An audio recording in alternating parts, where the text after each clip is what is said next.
hvað já, vorum að tala aðeins um byrjum bara, vorum að tala aðeins um Kári Stefáns, hann ætlaði að koma hérna til mín einhvern tíðan núna fljótlega og rífast við einhvern. Þetta ekki rífast við þig? Jú, ég var eiginlega pælið í mér, hvort ég get ekki, það er nú einhverjir sem hafa verið að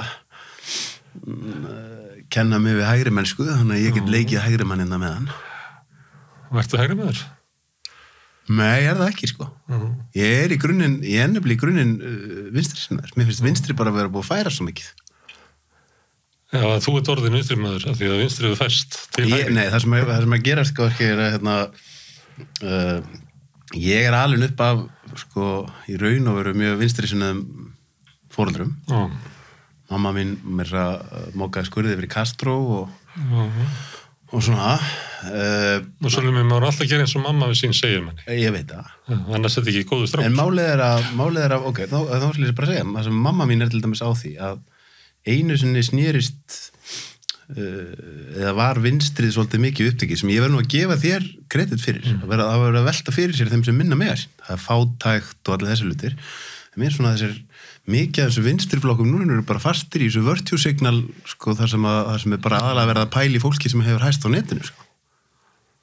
Já, ég veit ekki. Þetta er náttúrulega umræða sem er sterk í Ameríku. Hvað heitir hann hvað heitir hann? Bill Mayes? Já, Bill Maher, já.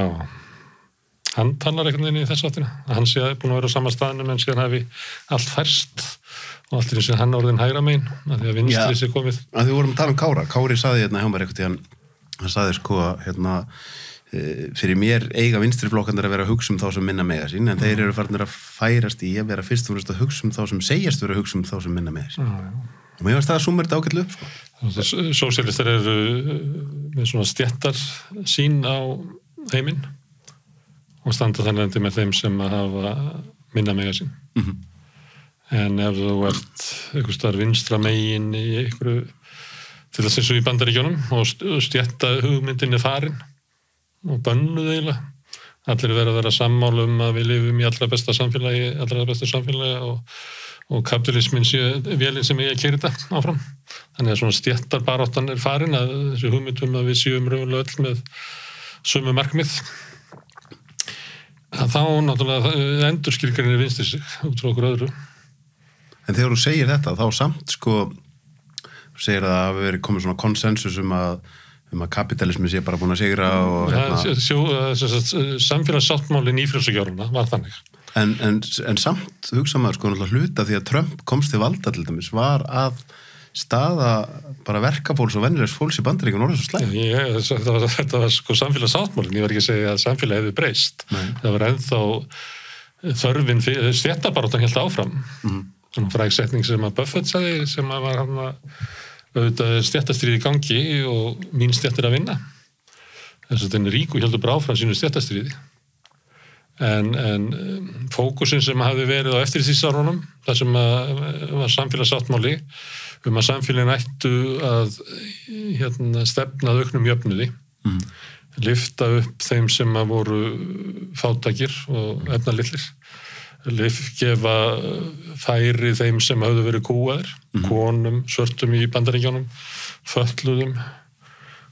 Þetta var samfélagssáttmáli eftirstríðsáruna. Þetta var fólk svona og flokkar ákafir á þessari braut en þú sér það til dæmis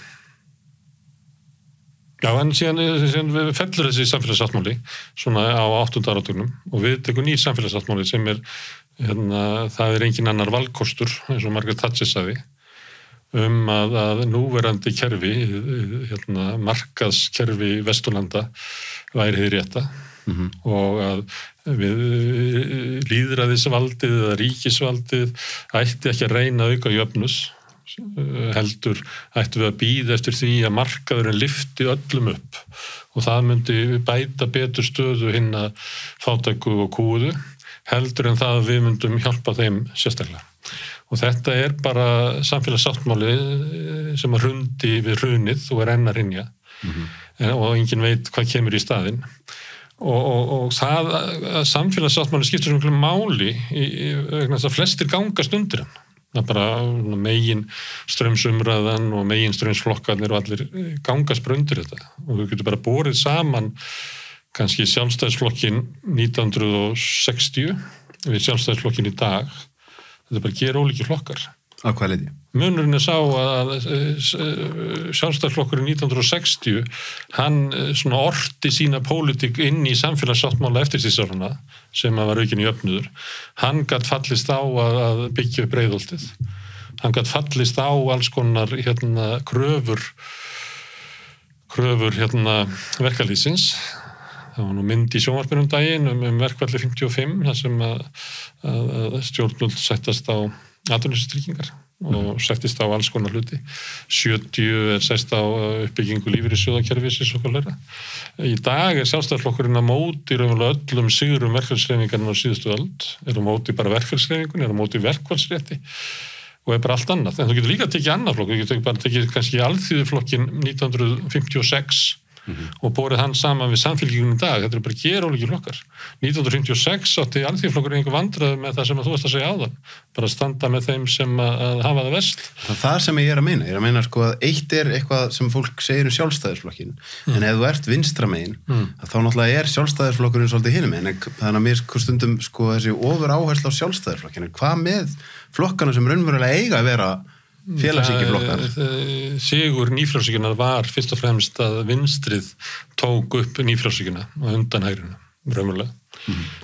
Verkalýðshreyfingin og vinstrið gáfu upp baráttuna áður. Það var forseta fyrir sigri nýfrjálshyggjunnar. Já, því mennindir sem voru til dæmis að aflétta, því þú nefndir hrunið, mennindir sem voru að aflétta regluverkinu á árunum til dæmis fyrir hrun, Bill Clinton, Tony Blair, þetta er ekki hefðbundin hægri sinnar. Nei, þetta eru menn sem komast til valda í vinst, eða svona erfitt að tala þessi lönd sko, af því að þetta eru einminnis kjördæmi og þetta er svo rosalega málaminn. Já, þetta er svo öðruvísi. Mikil svona suða þessi flokkar, en þeir komast til valda og svo hugmyndastefna sem að þeir voru með komast til valda í þessu flokkum og þeir tókur umverulega upp efnahagsstefnu hægrisins og meðan annars út frá því sem ég sagði áðan með Margaret Thatcher, það bara er ekki annar valkostur. Man komast að þeir í niðurstöðu að átökin eru ekki svona grundvallar kerfi samfélagsins, sérstaklega vélinni í samfélaginu. Þú myndir spurja sænskan krata 1960, hvað er blandað hagkerfi? Eða íslenska framsóknarmann 1960. Það myndi segja blandað hagkerfi það að í atvinnurekstri erum við með fyrirtæki sem er alls konar. Við erum með einkafyrirtæki, við erum með samvinnufyrirtæki, við erum með fyrirtæki á vegum sveitarfélaga og ríkis. Hérna á Íslandi erum við með Hitaveitu Reykjavíkur og Bæjarútgerð Reykjavíkur sem eru sveitarfélagafyrirtæki. Við erum með ríkisfyrirtæki eins og Landsvirkjun. Við erum með ríkisfyrirtæki eins og Áburðarverksmiðju ríkisins til þess að framleiða áburð og spara gjaldeyri. Það var síðan selt og núna flytjum við þetta bara inn. Og saman með semitið og svo erum við með samvinnufélög sem að eru ýmist samvinnufélög þeirra sem eru framleiðendur eins og bænda eða samvinnufélög neytenda eins og kaupfélögin og svo erum við með einkafyrirtæki og þetta er blandað hagkerfi. Síðan er það hinn þjónusta sem er unnin á vegum lýðræðisvettvangsins, sveitarfélaga og ríkisins að hún er rekin af okkur. Hún verður að vera undir félagslegri stjórn. En hvað myndir... Svo myndir spyrja þannig saman mann í dag, einhvern í samfélkíkunni eða framsóknarflokknum. Hvað er blandað hagkerfi? Þá myndir þessi einkafyrirtækin eiga allt atvinnulífið og síðan á að blanda opinberri þjónustu. Þannig að við verðum að hafa blandaðan rekstur inn í heilbrigðiskerfinu, inn í menntakerfinu, við verðum að einkavæða vegakerfið, það verðum að fá einkaaðila til þess að reka Ölfusárbrú og við leyfum að rukka bara fyrir það, þannig að þeir fá sinn allt það sem er lögð í þetta, plús vænlegan hagnað og þannig að sko þetta eru algjörlega snúist við og munurinn er þetta sem ég var að lýsa áðan, að samfélagssáttmálinn, hann bara breyttist. Þú veist, maður getur farið og tukta þetta fólk eitthvað til, en það sem breyttist er að það bara færðist allt undir þeim. En ef að, sko, ég er að hugsa, bara eins og þetta með þá sem minna með þessum, þú ert búin að tala um fátækt og ég hlustaði á þig, núna, bylgjunni núna nýlega. það sem að vera að ræðum hvort það var Stefán Einar eða einhver sem var að ræðum sko, þú veist, allar þessar meðaltalstölur eru svo fínar og þar ég svolítið sammála þér það var alltaf að reyna að halda því fram að allir hefðu það svo gott ég er svolítið sammála því að ég var að reyna að samfæra fólkum að hefðu það slæmt það er bara ógeðslega mikið af venjulegu fólki á Íslandi sem á erfitt með hann á endum saman og líka fólki sem er sko fyrir neðan það og er bara endarnir ná ekki saman en sko ég er hægt að vera að því sko ef ég staðsett sjálf á mig þá er svolítið þar að ég vil að við hugsum alltaf þá sem minna mega sín en að sama skapi er ríkið alltaf að verða stærra og stærra og ríki og einkafyrirtæki oft komin í samkurl þannig að mér finnst lausnin ekki endilega að vera að stækka ríkið nema ég fá einhver evidens fyrir því að það verði fara vel með peningana Ok, þetta er margt í þessu. Númer 1 að ég veit ekki hvernig hún sendir þetta viðtal út en í þessari viku, bara stuttu áður en við hittumst, þá var Varða sem er svona rannsókna stofnun ASI og BSB að birta niðurstöður sínar í árlegri könnun um hvernig fólk hefur það. Þar kemur fram að í fyrra var það 15 af fólki sem átti í erfiðleikum með að ná endur saman. Nú er það 3. Þetta er að fara úr 20% upp í 33%. Hvaða er þetta overall? Þetta er bara allir félagsmenn í BSB og ASI sem er að launa fólk á Íslandi og sem eru menn á endur saman og það kemur fram staðfesti það sem hefur komið fram í fyrri könnunum að það sem að ýtir fólki niður í bjargarleysi og fátækt eða svona bara afkomu kvíða sem að grefur undan bara öllum lífsgæðum fólks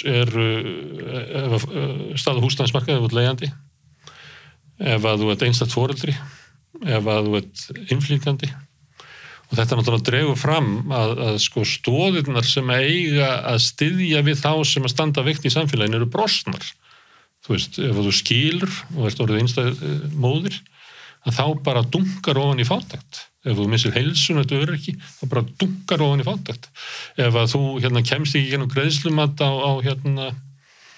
í bankanuðinum eða ef að foreldreinni mistu íbúðinu í hruninu og geta ekki lánað þér veð til þess að komast inn á húsnæðismarkaðin, þá ertu bara fastur hún á leigumarka og þú bara dunkar í fátækt. Þetta er raunveruleiki núna og þetta er, þú veist, ég fylgdist aðeins með þessu, hvað þetta var að birtast á vefmiðlunum og númer hvað þetta væri í fréttum og svona. Það var forsætisráðherra Norðurlanda að fengu að hitta Zelenski í aðalfréttin. Svo kom þetta. Þetta ætti að vera sko langstæsta fréttin, það verður bara bú, við erum að missa þetta sko. Við erum að nose diving með samfélag okkar. Já, en fyrir mér ætti umræðan að vera sko ég man alltaf eftir í fyrsta skipti sem ég tók að mér einhvers konar starf fyrir hið opinbera held ég. Þá var ég settur í kosningaeftirlit til Rússlands og þú veist, nú er þetta kannski svona saga sem ég get allavega skvíla þessu núna sko og ég settur í kosningaeftirlit Þú vottaðir að Putin hafi verið réttkjörinn Vottaði þú að Putin hafi verið réttkjörinn? Nei, reyndar ekki en þetta var hitt það var reyndar gæinni tengdórunum Medvedev 2008 en ég sendur hann út en mér er tjáð sko en þú veist samt að þetta er launalaust það var svona eins og þetta væri alveg svona agalegt að maður gæti eiginlega ekki tekið þetta að sér að þetta væri launalaust sko nema jú það er dagpenningar sko og Moskva var í flokki 1 og að því að maður sko sjálfur en að gæsa alveg bara þetta sér gistingu þá held ég þetta að vera á þeim tíma einhver 65.000 kall á dag skattfrjálst en það var búið að redda okkur gistingur sem var 7.000 kall á dag þannig að það var 58.000 krónur skattfrjáls á dag sem að ég átt að nota til að kaupa með mat og þarna fór ég að hugsa bara svona ok, allt þetta fólk sem er á dagpenningum út allt og er hjá hennu opinbera og skilur, það er ekki eins og ef ég ákveð að setja meiri pening í ríkið að þá fara þeir alltaf á rosa sanngjarn og góða staði. En sjálfur með hópandi sem ég var að nefna sem eru einstæði foreldrar, leigjendur og fleiri, þau eru ekki á dagpenningum sko. Nei, en ég er að segja spurningi mín er þessi, hvernig getur við setið þessar peningar sem fara til eins og opinbera endi á réttum stað að því mér veist oft sko ég get alveg verið sammála mörg að því sem þú ert að segja en stundum ef að peningandi fara bara í einhverja hít og opinbera og svo enda þeir bara á röngu stöðum sko.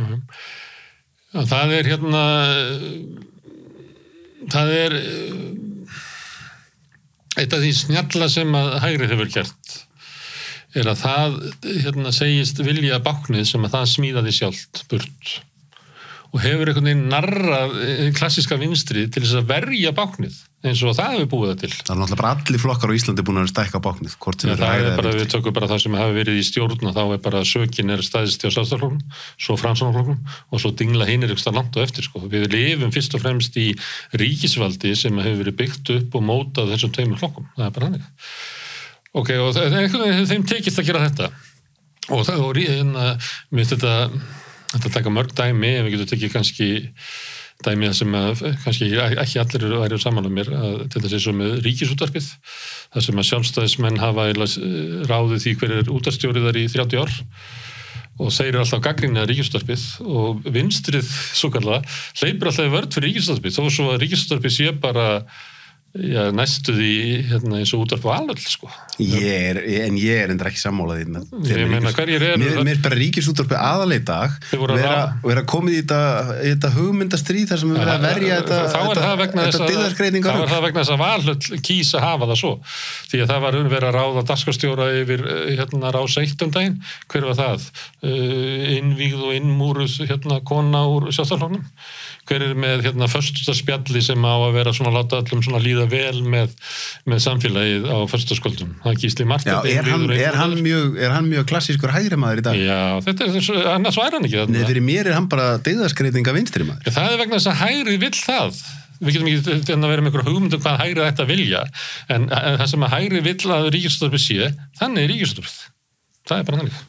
En þetta bara það að vinstri menn þeir hlaupa hins vegar til þeirra hægri gagnrýni ríkisútvarpið sem að hægri stjórnar að þá hlaupa vinstri menn og faðma það og búa til hollvinarsamtök ríkisútvarpsins til þess að verja ríkisútvarpið sem að hægrið raunverulega stjórnar og þetta á við stóran hluta á bákninu í hvers skipti sem verið að eins og vinstri ykkur erfileikum með að gagnrýna meðferð opinbers fjár eða bara endurskoðun á því hvernig það er gert.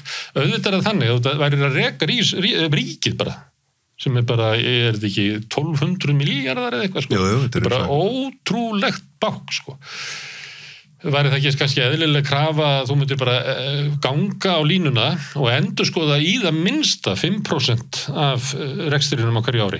Bara spyrja þig, þurfum við að gera þetta? Er eitthvað annað sem við getum gert frekar? Nákvæmlega, það er í sammála. Já, ég meina við sósíalistar til í þetta. Já, 100%. Og ef þú skoðar síðan hvað gerir ríkið, það var kom fram daginn sem er svona neðamálsgrein í viðtali sem var á Sprengisendi held ég, þar sem að Vilhjálmur Hilmarsson, hagfræðingur BHM sem er mjög skynnugur maður.